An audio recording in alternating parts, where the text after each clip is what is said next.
Det her er Mette. Mette er mor til Kasper og Emil. Hun er alene med sine 2 drenge, der går i 1. og 4. klasse.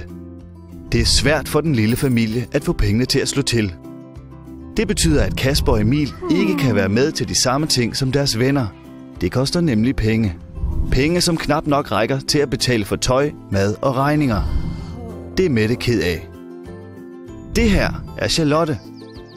Charlotte er gift med Morten, og sammen har de Mikkel og Jonas, som går i 3. og 5. klasse.